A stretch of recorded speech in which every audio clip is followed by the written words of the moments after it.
The Christian movie studio Pureflix discovered themselves with a hit on their hands with the 2014 movie God Is Not Dead, which grossed $62 million on a $2 million budget. It spawned a sequel, God Is Not Dead 2, which earned $25 million on a $5 million budget.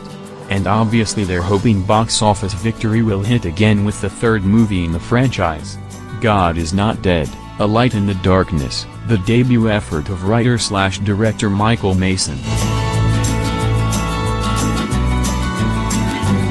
The major theme of the franchise pits faith against academia as a point of debate in the separation of church and state.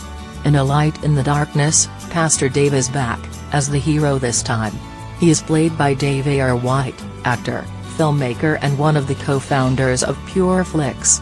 His radical, loose cannon Pastor Dave is embroiled in a battle about his historical family church, located on a public university campus. The controversy over whether the church should stay on campus becomes so heated that the church is vandalized, causing a catastrophic fire, which results in the death of co-pastor Jude, Benjamin Nyong'o. The project seems built to capitalize on a particularly intense political moment, but the story is so garbled and nonsensical, while playing fast and loose with heavy-duty contemporary social issues, that it ends up downright offensive to a person of any faith.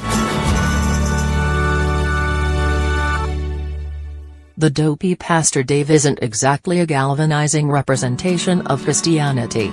Finding himself caught in a career-ending controversy, he ends up suing his own friend, the chancellor of the university, Ted McGinley, assaulting a college student and blowing up at his brother Pierce, John Corbett, whom he has called in for legal help.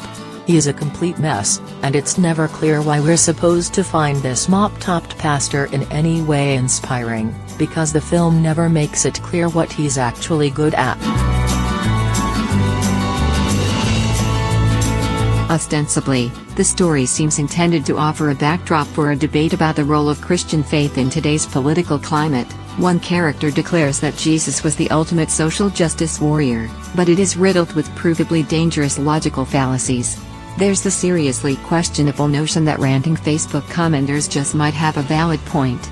But more disturbing is the argument that the young white male who commits the act of violence against the church did so because his girlfriend broke up with him, which sounds a lot like the troubling rhetoric surrounding the epidemic of school shooters at the moment. That the morally corrupt NRA spokesperson Dana Loesch makes a cameo, interviewing Pastor Dave, makes the uncomfortable parallel all too real, and one just might be inspired to walk out. God's Not Dead, A Light in the Darkness bends over backward to be topical and edgy. There are TV news debates and protests, and one antagonist is clearly modeled after Black Lives Matter activists, which doesn't sit right. The filmmakers are at once trying to appeal to a specifically conservative audience, with loaded language and imagery, while also attempting to not completely alienate anyone else, and the film twisted into an impossible contortion. Ultimately, it alienates everyone. Because it ends up saying absolutely nothing at all, and makes not one lick of sense. Sorry, Pastor Dave, you're just not the Messiah anyone should be looking for.